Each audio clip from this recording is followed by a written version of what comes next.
Good evening, all. Welcome to Carrow Road, where Norwich City have gone 10 points clear at the top of the Championship, winning tonight's big game against Brentford 1-0, thanks to that man yet again, Buendia, his 10th goal of the season, to go with his 10 assists, and that tally should have been added to tonight as well if Teemu Pukki would have had his shooting boots with him, but you can't be complaining about anything tonight, really. What a brilliant position Norwich are in. 73 points with 12 games left to play. That's 9 more than Norwich's title winners of 2004 had, and they're still 7 points ahead of Daniel Farke's team of 2019 as well. They are in a brilliant position. They are almost certainly in the playoffs now, aren't they? Although not mathematically, but we all know they will be, and it's just full steam ahead mission to complete the job, really, isn't it? To make sure that they're in the top two, and to win this one, to make it 6 wins on the spin, which is the first time since 2019, since that 8-game streak when they surged towards the title in Farke's second season at the club. They are also 16 unbeaten at home in the league now. They are one short of a club record, although only technically, because that's in all competitions. In the early 70s, the Norwich team, who were the first to get promoted to the top flight, I think it was 31 league games in succession that they went unbeaten. So long way to go from that. But we don't need to worry about that too much tonight. The big one, I suppose, is the 14th clean sheet of the season. And what a night. They went into this one knowing that if they kept a clean sheet, then it was going to be a good night. And that's what they managed to do. But it was a nervy finish. The goalkeeper was up. There was some chaos in the box, some important blocks, Tim Krul punching away. It was a nervous finish. A big penalty call as well, which Thomas Frank, the Brentford manager, in his press conferences just said that it was 50-50, that maybe if VAR had been in play, then they might have got it. So it's not like he's saying it was a definite penalty that should have been given, but it was quite a chaotic finish. And it probably shouldn't have been. Norwich probably should have put the game to bed. I mean, you look at the stats, Norwich had 44% of possession, which is unusual for them, of course. But they had 13 shots at goal, 7 of them on target, to Brentford's 7 and 2 on target. So plenty of chances. And that's the big thing, I think, tonight. We saw a real good game of football, a real good contest, befitting of a clash of the top two teams, two sides pushing for the Premier League and in really good shape. And Thomas Frank isn't too downhearted from what I saw of his press conference either. He still knows they're in a brilliant position. This was the early kickoff for broadcast on Sky, so there are other games going on at the moment. Swansea are at Stoke at 8:15. Watford, the last I saw, were drawing 1-1 with QPR, but it doesn't really matter from a Norwich point of view, does it? They're 10 points clear of Brentford and Watford if Watford win their game, but that doesn't matter too much. Luton here on Saturday, who are mid-table, have been doing pretty well since Nathan Jones has gone back. They had a real surge away from relegation trouble last year, and of course have beaten Norwich 3-1 twice at Kenilworth Road already this season. So that's probably one where they will feel they owe them a little bit. And it's difficult to see Norwich losing games at the moment, isn't it? If they can get through this one, then they shouldn't have problems with Luton. But as was shown against Wycombe on Sunday, there is not an easy game at this level.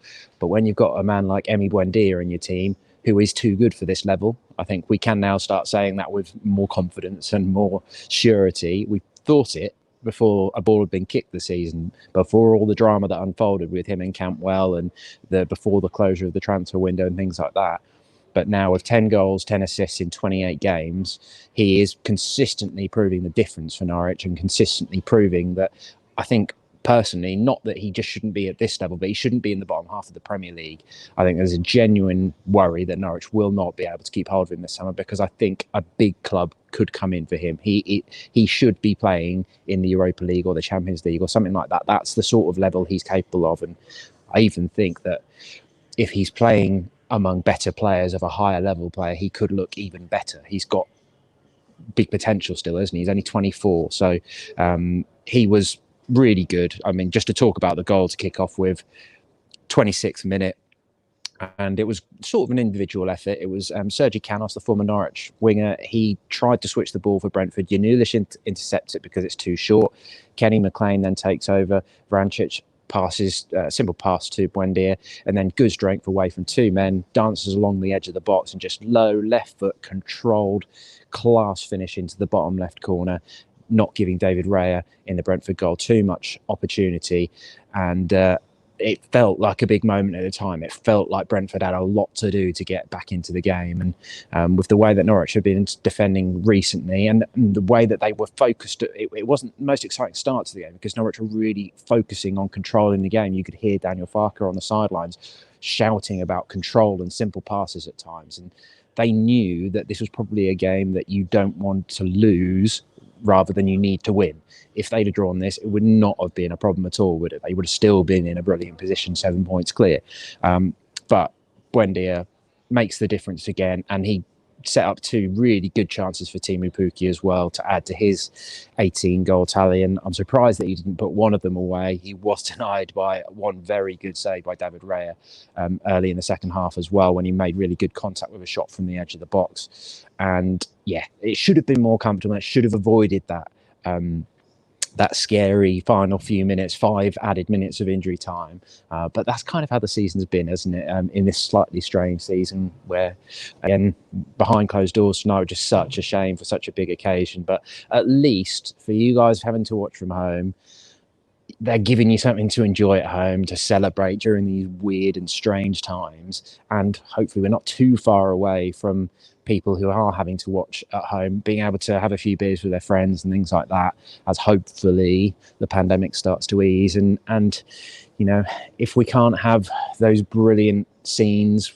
that we had 2 years ago, you know, that Vrancic goal against Sheffield Wednesday and things like that, and Blackburn, of course, the one that wrapped up promotion, then at least hopefully people at home can start having a little bit of a party at home and really enjoying what should be a special time for the club. And 6 wins on the spin, 10 clear, 14 clean sheet, 16 unbeaten at home. These are wonderful stats to be able to roll out, aren't they? So, but man of the match for me tonight, Kenny McLean. Thought he was sensational, right back to that form of before he had his little stint out with COVID.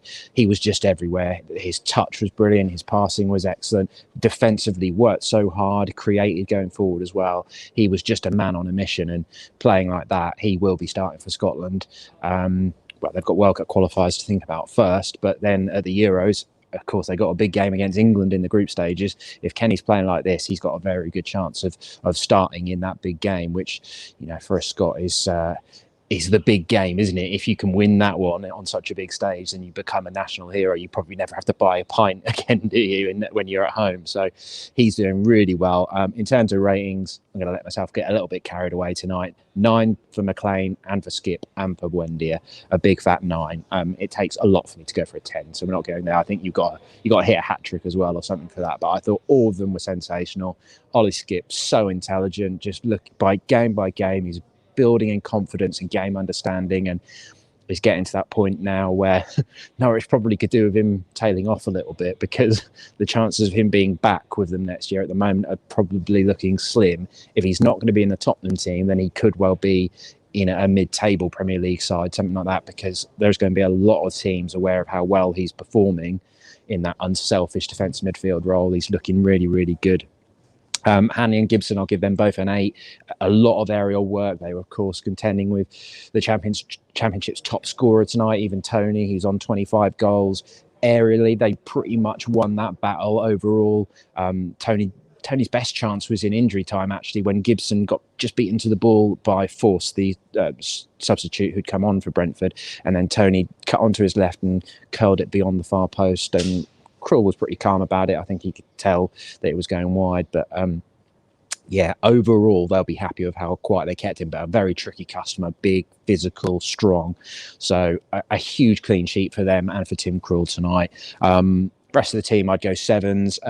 Dimitris Giannoulis had one bad moment when it was still 0-0 in the first half, when he was absolutely skinned by Mbuemo, and Krul parried the low cross away, and Norwich were a little bit lucky that Canos sort of lost his footing and slipped and made a mess of the shot.